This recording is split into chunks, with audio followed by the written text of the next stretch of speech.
In 2007, a historian named Timothy Tyson drove to a small town in North Carolina to interview a woman he had been trying to reach for years. Her name was Carolyn Bryant Donham. She was 72 years old.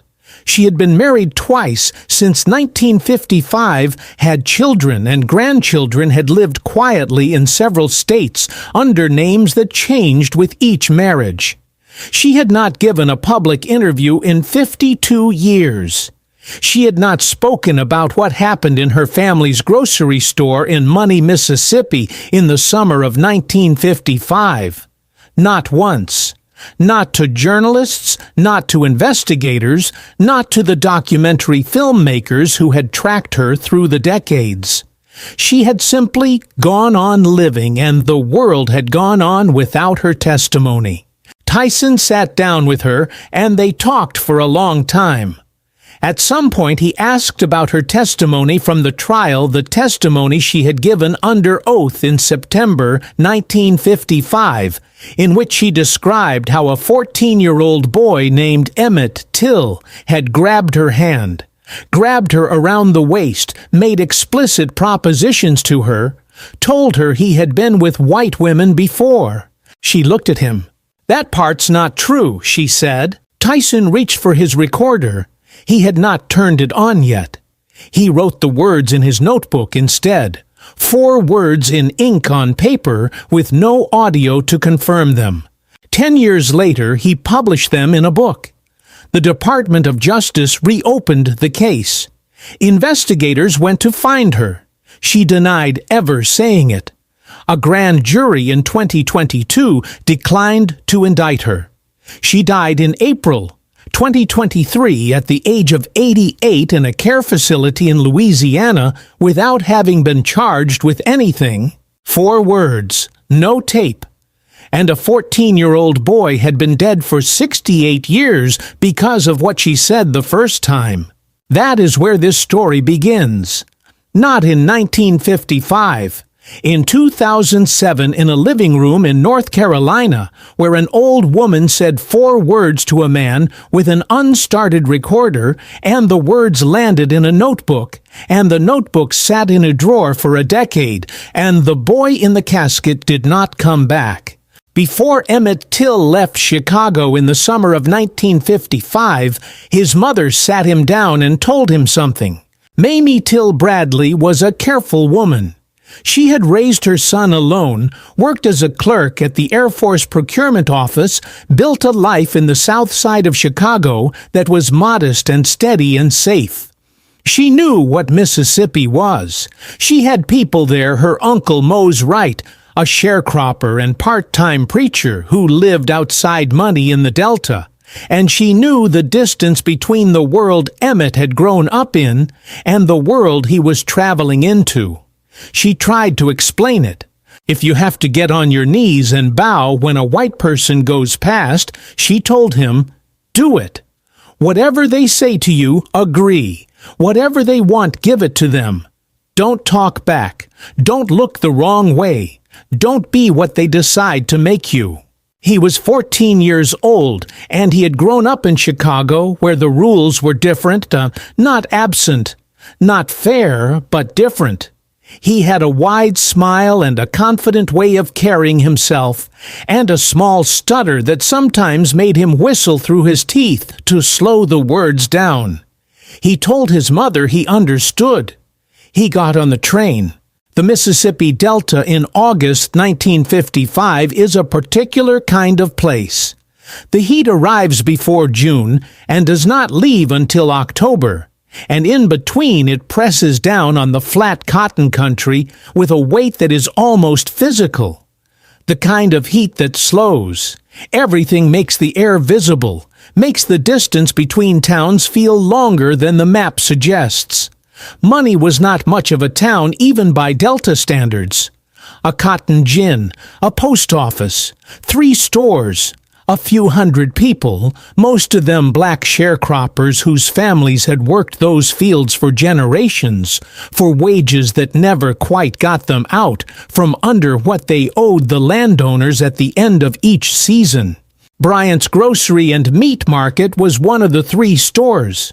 Roy Bryant and his wife Carolyn ran it, sold bread and crackers and soda and tobacco, and the small necessities of people who didn't have much money and lived far from anywhere larger. Roy Bryant was 24 years old, a veteran, a man who wore his authority the way men in that part of Mississippi wore it, as something that did not need to be announced because it had never been questioned. Carolyn was 21. She had won beauty contests. She worked the store when Roy was away on a trucking run. This is the world Emmett Till arrived in on August 21st, 1955.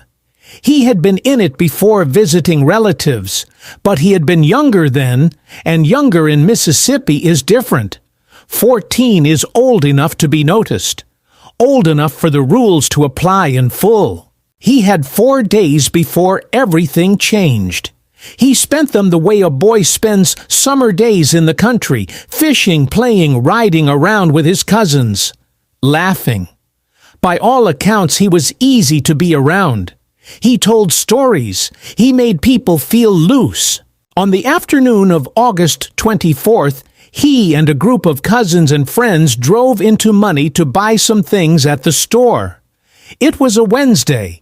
The cotton gin fan was still turning in the heat. Nobody was thinking about anything in particular.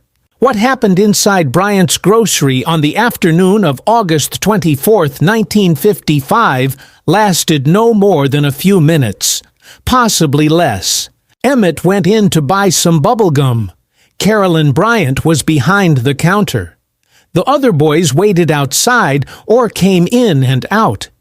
At some point, Emmett and Carolyn Bryant were briefly alone in the store, a minute, maybe less. What passed between them in that minute is the question that has never been fully answered, and after 2023 can never be answered at all. What Carolyn Bryant said under oath in September 1955, that Emmett grabbed her hand and would not let go, that he grabbed her around the waist, that he made explicit sexual propositions to her, that he told her he had been with white women before. She testified to this in careful detail in a voice that the courtroom described as steady in front of an all-white jury in Tallahatchie County, Mississippi, with her husband and his half-brother sitting at the defense table. What witnesses outside the store said, they saw Emmett came out, and as Carolyn Bryant walked to her car, he whistled at her. A wolf whistle, some said. Others said it was just a sound, that Emmett had a stutter that he sometimes whistled, to get the words moving, that it was reflex more than intent. His cousin Simeon Wright, who was 12 years old and standing right there, said for the rest of his life that Emmett did nothing wrong. That what happened in that store was not what Carolyn Bryant said it was.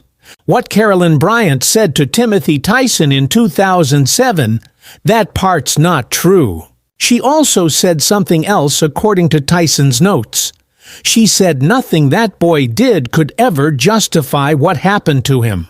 I want to sit with that sentence for a moment, because it contains something important, not an exoneration, not a full accounting, but something. An acknowledgement that what happened to Emmett Till was unjustifiable, that she knew it, that she had known it perhaps for a very long time. And then she denied saying any of it. 3 days passed between the afternoon at the store and the knock on the door. Emmett spent those 3 days in the ordinary way. He visited with his cousins. He went to a church service with his Uncle Mose. He ate the meals that were put in front of him and slept in the bed that was made up for him in Mose Wright's small house on Darkfear Road outside Money, 3 miles from the store. He did not know that Roy Bryant and J.W. Milam were spending those same 3 days deciding what to do about him. At approximately 2 o'clock in the morning of August 28th, a truck pulled up to Mose Wright's house in the dark. Roy Bryant got out. He knocked on the door and identified himself. When Mose Wright opened it, Bryant said he wanted the boy who had done the talking at the store. Mose Wright was 64 years old. He had lived in Mississippi his whole life. He knew exactly what this was and exactly what it could become. His wife Elizabeth got out of bed and stood beside him in the doorway and asked the men to wait until morning, asked them to take the matter up with the boy's father in Chicago, asked them to spare the child. Bryant and Milam came inside anyway. They went to the bedroom where Emmett was sleeping. They told him to get up and get dressed and come with them. He was taken from the house at 2 a.m. in the dark in his underwear and put into the back of a pickup truck. 3 days later, 2 boys fishing in the Tallahatchie River found a body. It had been in the water long enough that Emmett's great-uncle could identify him only by an initialed ring on one finger. His face had been beaten beyond recognition.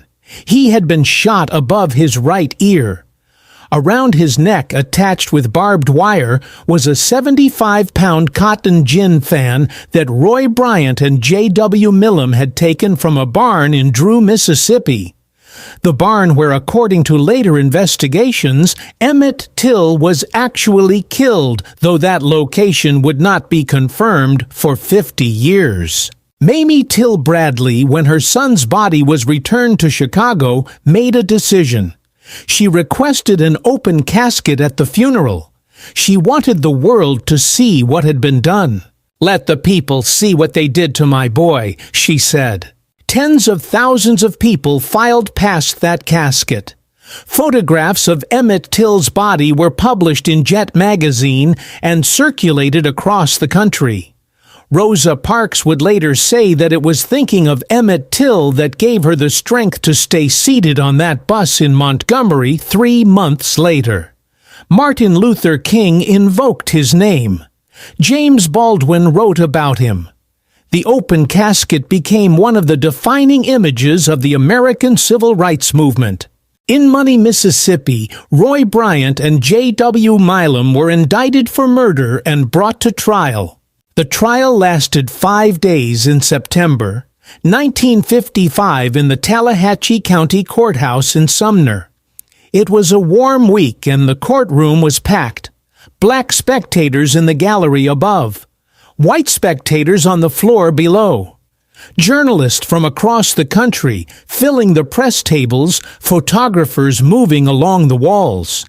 The defendants sat at the defense table with their wives and their lawyers, and they did not appear particularly concerned. The prosecution's most important witness was Moses Wright. Moses Wright. Mose, as everyone called him, was 64 years old, a sharecropper and part-time preacher who had lived in the Mississippi Delta his entire life.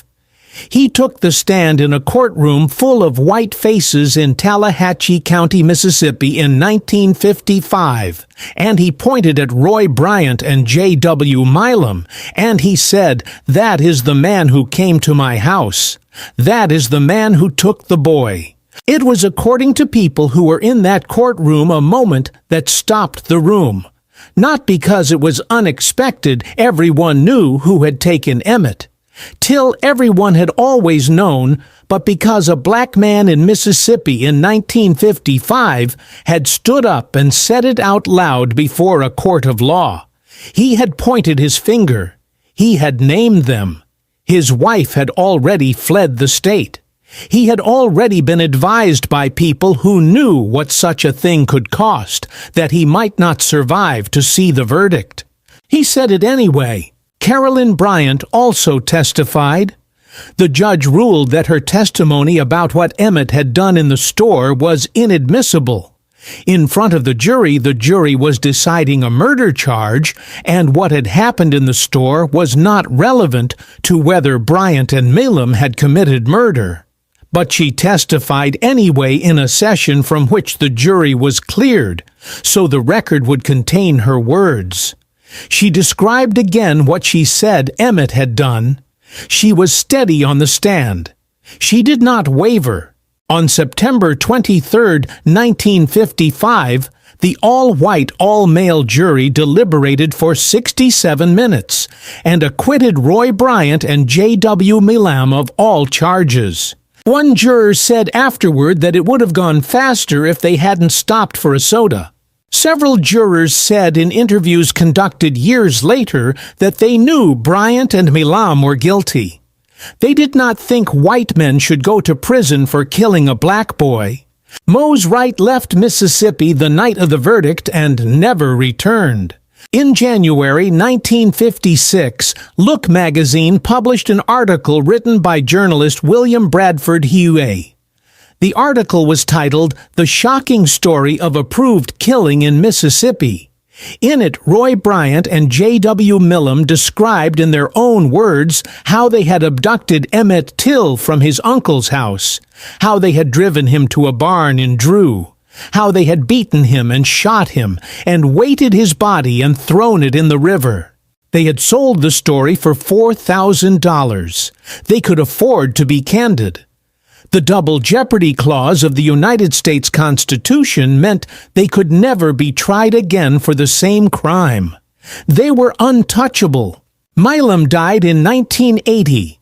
Bryant died in 1994. Neither was ever charged with anything else in connection with the murder. Carolyn Bryant did not participate in the Look article. She said nothing publicly. She divorced Roy Bryant eventually. Remarried, changed her name, moved between states. She became over the decades a difficult person to find. A private person by the accounts of those who encountered her in later life. A churchgoer, a grandmother, someone who, when the subject of 1955 came up, did not discuss it. Emmett Till's name was becoming in those same decades one of the most invoked names in American public life. His face was on murals. His case was cited in legislation. His mother spent the rest of her life, she died in 2003, speaking about what had happened to her son, advocating for civil rights, insisting that his death not be used without his personhood being honored alongside it. She did not want her son to be only an image of what had been done to him. She wanted people to know who he was. He liked to make people laugh. He was good at card games. He had a wide-open smile that his mother described in interview after interview in the particular way that mothers describe things they can no longer touch. Carolyn Bryant said nothing. In 2004, the Department of Justice, under pressure from civil rights organizations and following new investigative work by a filmmaker named Keith Beauchamp, reopened the Till murder case. Emmett's body was exhumed. An autopsy was performed. The investigation determined that at least 2 people beyond Bryant and Milam had likely been involved, possibly as many as 10 according to Beauchamp's research. None of them were ever charged. The statute of limitations on federal civil rights violations that existed in 1955 had long since expired. The case was closed in 2006. No charges. In 2007, Timothy Tyson went to North Carolina. He had been researching the case for years. He was writing a book about the cultural and political conditions that had made Emmett Till's murder possible, about the Mississippi governor's race that had been running the week before Emmett arrived in Money. A race in which candidates competed to be the most aggressive defender of segregation. A race that had supercharged the atmosphere of racial violence in the Delta. He wanted to talk to Carolyn Bryant Donham. He had been trying to reach her for a long time. Through her family and intermediaries, she agreed to meet him. They sat together and she talked. According to Tyson's account, she was reflective. She was not the woman from the 1955 trial. She was an old woman who had been carrying something for more than 50 years. At some point, Tyson raised her trial testimony, the part about Emmett grabbing her, propositioning her the physical contact she had described. She looked at him and said, "That part's not true." And then nothing that boy did could ever justify what happened to him. Tyson was still setting up his recorder. He wrote the words in his notebook. The session continued. He does not appear to have pressed her on what she had just said, does not appear to have asked her why or when she had understood this, or whether she had ever considered saying it to someone who could do something with it. The interview ended. He drove home with his notes. He sat on those words for 10 years. He said later that he was uncertain how to use them, uncertain of their full context, uncertain whether publishing them would help or harm. In 2017, in his book, The Blood of Emmett, till he disclosed them, the reaction was immediate. Civil rights organizations called for a new investigation. The DOJ reopened the case. FBI agents went to find Carolyn Bryant Donham, who was by then in her 80s living in a care facility. They asked her directly whether she had told Tyson that part of her testimony was not true. She said she had never said that. Tyson had no tape. He had his notes and his memory and nothing else. The DOJ could not prove she had recanted. In December 2021, the case was closed again. In June 2022, a family researcher found something in county records, an arrest warrant for Carolyn Bryant, signed in August 1955, the day after Emmett's body was found. A warrant that had existed for 67 years and had never been served because, according to the notation on the back, she could not be located at the time. Whether that was true or whether it was a courtesy extended to the wife of the men who would soon be acquitted, the record does not say. A grand jury was convened in Leflore County in August 2022. They heard 7 hours of testimony. They declined to indict. Carolyn Bryant Donham died on April 25, 2023. She was 88 years old. In the death notice, she was described as a beloved mother and grandmother. No cause of death was given publicly. No one has ever been held legally responsible for the murder of Emmett Till. I want to say something about Mamie Till Bradley because I think she is the person this story belongs to more than anyone else. She made a choice in August 1955 that required a kind of courage that is hard to fully understand from the outside. Her son's body came back to her so damaged that she had to identify it by a ring.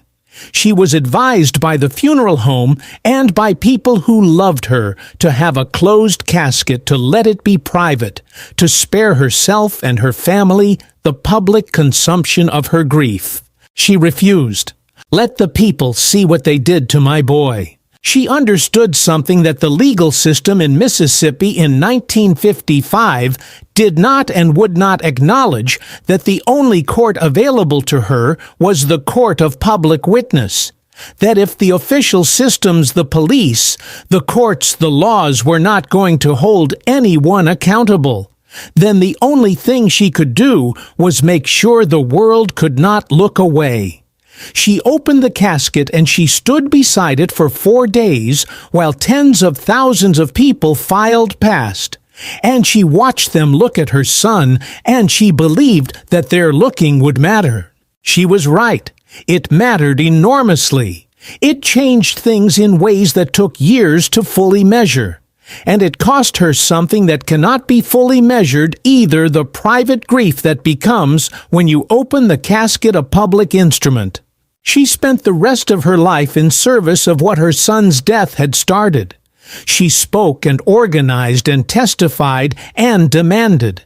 She died in January 2003, 2 years before Emmett's body was exhumed for the federal investigation, before the arrest warrant was found, before Carolyn Bryant's 4 words were published. She did not live to hear that part's not true. I have thought about those 4 words for a long time. About what Carolyn Bryant Donham meant when she said them, if she said them. About what she expected to happen next. Did she think it would bring relief? Some version of absolution, not legal, not formal, but human. Did she think Tyson would receive them and do something gentle with them, fold them into a book as a historical footnote? Allow her to have said the thing without having to live in the consequences of saying it? Or did she not say them at all? Was Tyson's recollection an error or a distortion or something more complicated? Is it possible to sit across from a man who is writing about Emmett Till with all the weight of that name in the room, and have your words shift in the air between you into something you did not quite say? I don't know. I can't know. Nobody can now. What I know is this: Emmett Till was 14 years old. He had a stutter and a wide smile, and a mother who loved him with a precision and intensity that comes through in every account of her, in every interview she ever gave, in the way she stood beside the open casket and watched the world look at her boy. He went to Mississippi for a summer visit, and he went into a store to buy some bubble gum, and whatever happened in that store in that 1 minute in the heat of a Mississippi August, it was not enough. It was never enough. Nothing he could have done in that store or anywhere was enough to justify what Roy Bryant and J.W. Milam did to him in the dark before dawn on August 28th, 1955. Carolyn Bryant Donham understood that. She said so, if we believe Tyson. Nothing that boy did could ever justify what happened to him. She had understood it perhaps for a very long time. She carried that understanding for 68 years, and she went to her grave with it, and it did not in the end change anything that could be measured.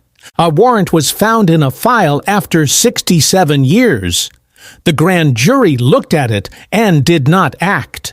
The cotton gin fan that was tied around Emmett's neck was recovered from the river in 1955. Nobody knows what became of it. Emmett's original casket, the one Mamie opened, the one that held her son, while tens of thousands of people filed past, was donated to the Smithsonian Institution in 2009, where it is on permanent display in the National Museum of African American History and Culture in Washington. You can go see it. It is in a room with other artifacts of the civil rights movement, things that were made or used or carried during those years when people were trying to get the country to see what it had always been. The casket is there behind a glass in the middle of it all. It is empty now, but it is not nothing. Mamie Till understood the difference. She opened it because she believed that witness the act of looking directly at something and refusing to turn away was the only power she had left. I think she was right. I think it is still sometimes the only power any of us have. To look, to not look away, to say this happened and it matters, and I am not going to let it become only a symbol. He was 14 years old. His name was Emmett Till.